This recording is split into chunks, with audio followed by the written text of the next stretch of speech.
ही नहीं जा रहा, यहीं रहना है। तो यहीं अगर रहना है तो शांति से रहना होगा, न्याय प्रियता के साथ रहना होगा। ये सर नफरत के बारूदी कारोबार ने इस देश को बहुत ऐसे संकेत दिए। देखोगे तो हर मोड़ पे मिल जाएंगी लाशें, मगर इस शहर में तुम्हें कातिल ढूंढे से नहीं मिलेगा।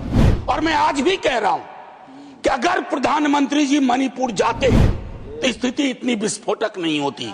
Thank you honourable deputy chairman sir, vice chairman sir. दो तीन छोटी छोटी चीजें हैं, उसी को कहूंगा। ज्यादा खुशी इस बात की है कि आज मणिपुर को ये लग रहा होगा कि हमारे देश का हिस्सा है, यहाँ के संवाद से, यहाँ के विमर्श से। सर, एप्रोप्रिएशन का मामला है। मैं बजट के दौरान अक्सर एक बात कहता रहा हूं कि अपने देश में डायरेक्टिव प्रिंसिपल्स में आर्टिकल 39 सब क्लॉज सी है। आज हम सबको जरूरत है कि हमारा बजटरी प्रावधान, बजटरी प्रोविजंस उस लेंस से देखा जाए ताकि आय का संकेंद्रण न हो, आय का असमान वितरण न हो, और बाद में जब कोई राज्य सरकार पीकेटी को बुलाती है तो उस पर भी नाराज हो जाते हैं लोग। तो ये खैर अलग मसला है। सर, मैं दो तीन छोटी छोटी चीजें कहने से पूर्व सबसे पहले तो ये कहूं कि आज जो भी दो चार चीजें कहूंगा वह मणिपुर के अपने भाइयों बहनों, उनके मृतकों, विस्थापित लोगों को समर्पित है। आलोचना नहीं, शिकायत नहीं, मैं अपने संदर्भ में कुछ चीजों को रखूंगा। सर, सिक्योरिटी के ऊपर आपने सोशल डेवलपमेंट के ऊपर सिक्योरिटी को तरजीह दी है। मैं सिक्योरिटी फिनोमेना को नजरअंदाज नहीं करना चाहता, लेकिन तह में अगर जाएं आप, ये मई 23 में क्यों शुरू हुआ? एक माननीय उच्च न्यायालय का निर्णय आया, हम उसका हम अवलोकन नहीं कर पाए कि इस निर्णय का अंजाम क्या होगा, जो लोग कहते हैं कि हमें अंदाजा ही नहीं था। दूसरा, ट्राइबल और रूरल डेवलपमेंट को लेकर के बहुत आशंकाएं हैं, उसमें भी एलोकेशन बहुत ही छोटा है compare to other heads. Disaster prone state है सर, हमारी सुलता जी कह रही थी स्ट्रेटेजिक इंपॉर्टेंस का स्टेट है, लेकिन डिजास्टर प्रोन भी है। वहां पर आपने 50 करोड़ रुपए मात्र एलोकेट किए हैं। ये it doesn't speak very good about us. और ट्रांसपेरेंसी, अकाउंटेबिलिटी पर कई चीजें मैं बाद में आऊंगा। एक आध मिनट अगर ज्यादा समय लूं, सर एक कोट करना चाहता हूं। जमीना बॉमन, जिगमंड बॉमन की पार्टनर थी, होलोकॉस्ट सर्वाइवर थी।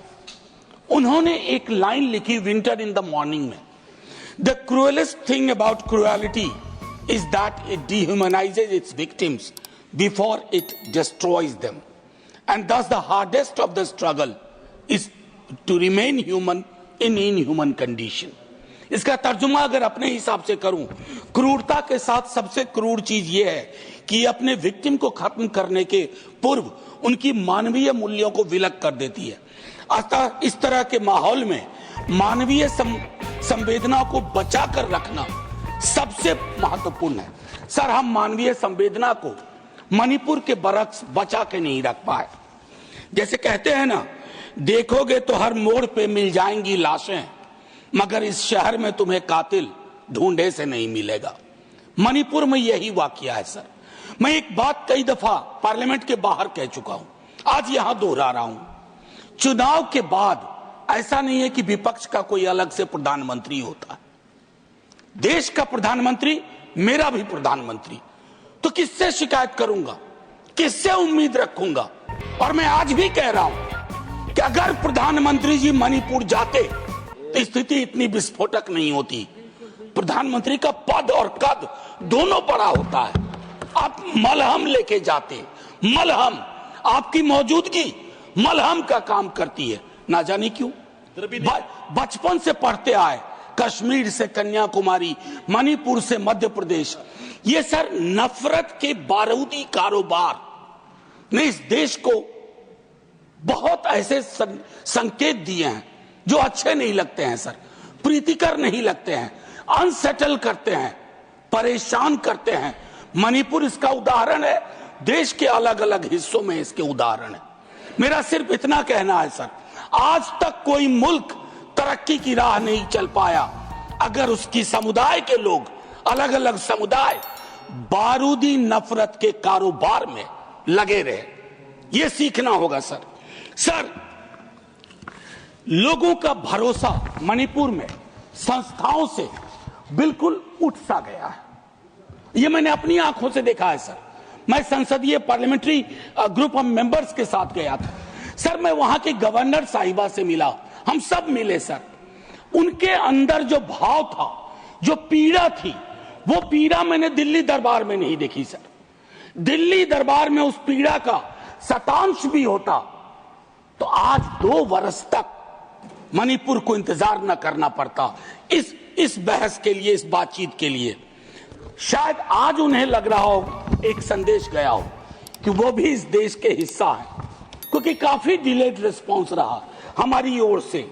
एक पीस पैनल बना, माननीय उपसभापति महोदय, बनने के काल से ही, निर्माण काल से ही वो कंट्रोवर्शियल रहा। उसके कंपोजिशन को लेकर के, उसमें जो अलग अलग सदस्य थे और उसमें जो भावनाएं थी लोगों की। लोगों ने कहा कि इस पैनल को, और वो पैनल एक भी दिन काम नहीं कर पाया। सर, कल्पना करिए माननीय उपसभापति महोदय, जलते हुए मणिपुर में, हिंसाग्रस्त मणिपुर में एक पैनल बना पीस का, और उस पीस पैनल की एक मीटिंग ना हो पाई हो। सर, आर्म्स टूटे गए। अभी हाल में लास्ट डेट 2 बार एक्सटेंड किया गया कि हथियार लोग लौटा दें। मुझे जानकारी नहीं है कितने हथियार लौट के आ गए और कितने नहीं आए। हमको लगता है कि संभवतः मंत्री जी अपने रिस्पांस में ये बताएं। लेकिन हथियारों के लौटने से महत्वपूर्ण सवाल यह है, समुदायों के बीच की खाई को पाटने के लिए हम क्या कर रहे हैं। सर, खाइयां यूं मैं नहीं कहूंगा कि आपके दल ने पैदा किए हैं।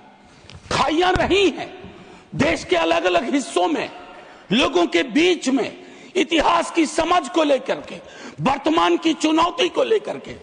लेकिन सर, सुलह इस देश का डिफॉल्ट टेम्पलेट था। Peace building was the default template. हमने उस डिफॉल्ट टेम्पलेट को खारिज कर दिया है सर। क्षेत्रीय असंतुलन जो सामुदायिक असंतुलन में भी तब्दील होता है, और वो सारी चीजें, उस तरह के असंतुलन समुदायों के बीच की दूरी को और बढ़ा रहे हैं। मैं अंत में आपके माध्यम से सिर्फ ये आग्रह करूंगा माननीय उपसभापति महोदय, देश में पॉलिटिकल पार्टीज की आयु सीमित होती है, सरकारों की आयु सीमित होती है। आज आपको एहसास हो रहा होगा आप अगला भी जीतेंगे, लेकिन उस अगले का कोई अगला होगा, उस अगले के अगले का कोई अगला होगा। वहां जीत के गाड़ी रुकती है, इनकी रुक गई।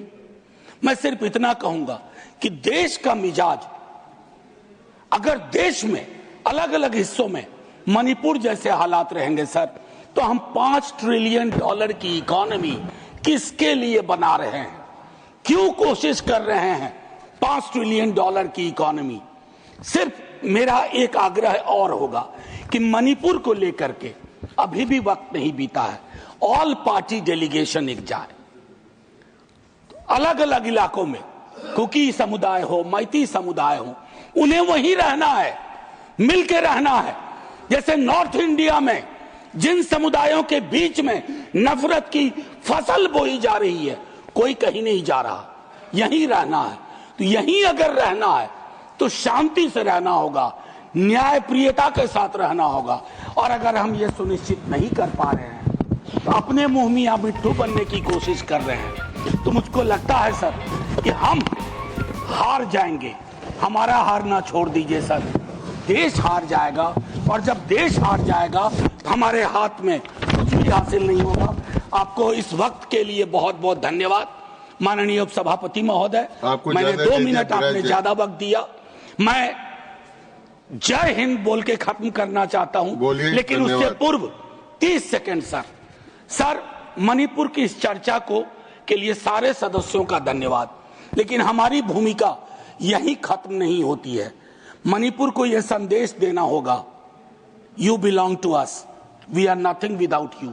जैसे एक एक हिस्से के बगैर हमारा कोई औचित्य, कोई अस्तित्व नहीं है। ये मैं समर्पित करता हूं मणिपुर के सभी समुदाय के लोगों को। जय